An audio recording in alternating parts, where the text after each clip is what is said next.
Hello, Tim here. Welcome to my channel.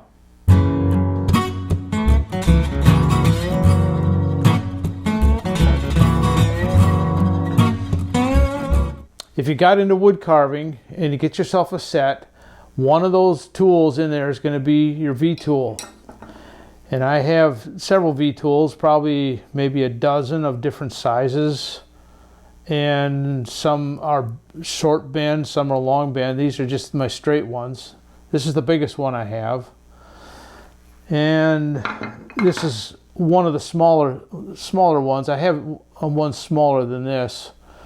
But the problem you're going to run into, I mean, you can buy your tools already sharp, and these this brand comes that way, this Two Cherries.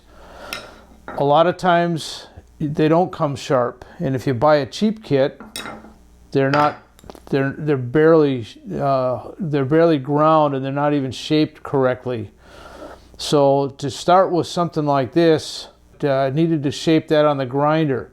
So taking it from the grinder so that all of that rough work is done, to take it to get to a polished edge that's going to give you the results you want. When you do a V-tool, you need to think of it in terms of 2 chisels and a gouge, a small gouge. So whatever you do to the outside, you got to do the same to the inside. So I've got an Arkansas stone that I'm going to put some mineral oil on, and because this is fairly mild steel and this would wear down quite quickly, I'm just going to start on the Arkansas stone rather than my India stone, which I use for a lot of shaping. So my technique is keeping this edge, I'm going to use the bigger one so you get an idea of what I'm doing, so that I kind of keep it parallel with the edge of the stone, and work it back and forth, and turn it, work it back and forth. And then when I get to that point, you feel the metal burr folding to the inside. So let's build up the burr first. It's particularly challenging when you get to a really small. I can see I'm polishing it just on the bottom there, so I need to tip it up just a little bit.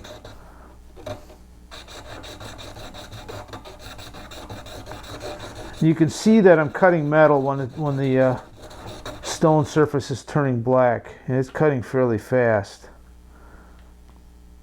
And you need to stop at the right point. Looking at the side view of your V-tool,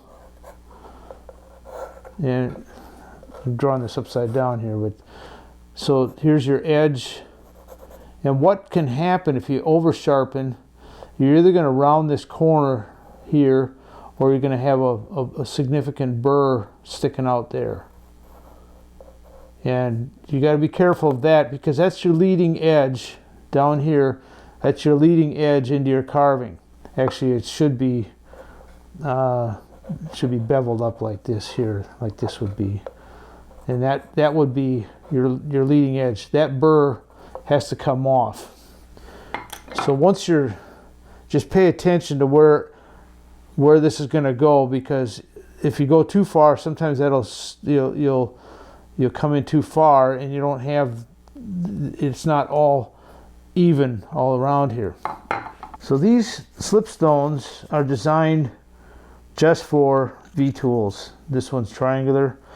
This one is like a knife edge one, and I have used them for so many years, and they have broke. And I've glued them back together successfully somewhat. And this will work to a knife edge one. This is a really nice one that I picked up. It's got 2 different angles, so some V-tools are tighter angle and some are more spread out. I'm going to use the India stone in the inside first. This is it. Same, only a little more coarse.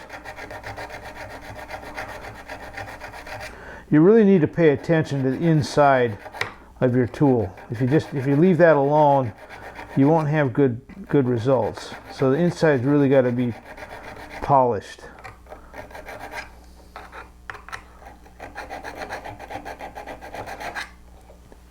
All this kind of stuff takes practice.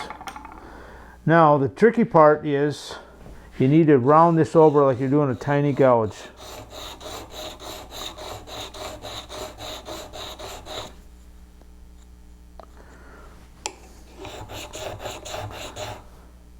But not too much. Pay attention to how far you're going, or you're going to overcompensate.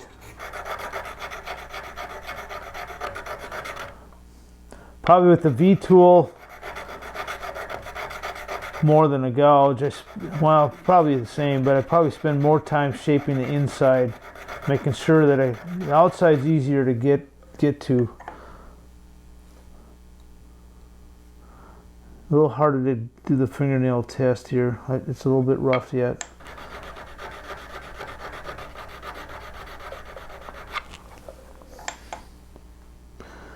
Now, now the burrs come back to the other side, and we're just going to go back and forth and back and forth. So here's the trick that really makes the difference. So you take your leather strop,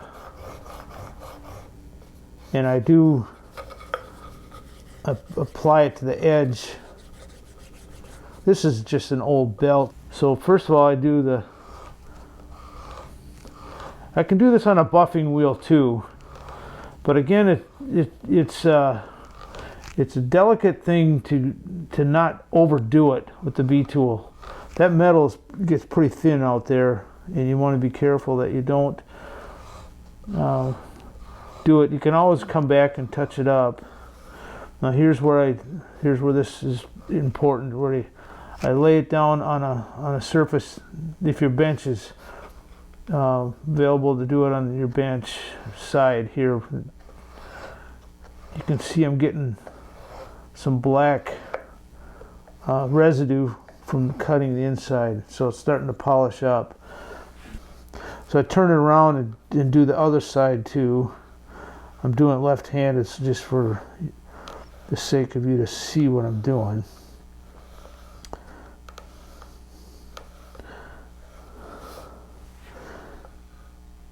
So that looks pretty good. I'll give it another touch up on the smooth side of the leather. And I find that it doesn't take too much, and you want to avoid too much grinding on this. A lot of shaping is done just with the oil stones. All right, let's see how we did.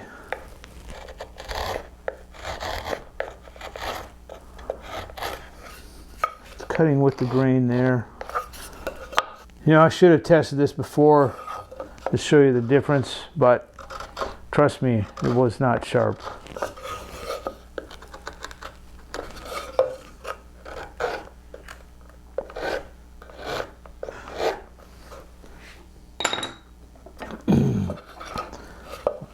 I prefer the full-size ones better.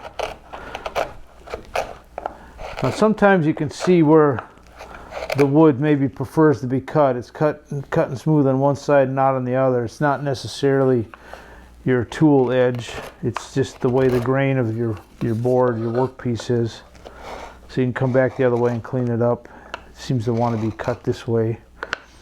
Wood will tell you how it wants to be cut. Compare cuts. It's not too bad. And all it would take is just a little bit of maintenance with the strop, and eventually edge will round over, and you're going to have to go to the grinder and touch it up, or go to the oil stone and touch it up. And that's it. It just takes practice, and you can get there.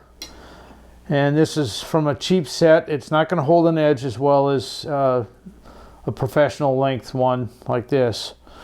And you can work in harder woods with these tools and use a mallet.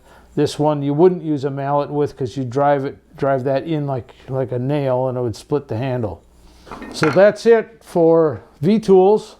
I wish you the best of success if you're going after it. This one's a challenge one, but keep practicing and just take your time. And if you don't like the results, just keep working at it. Don't give up, and you'll get there. So thanks for watching, and please subscribe and give it a thumbs up if you would, and we'll see you next time.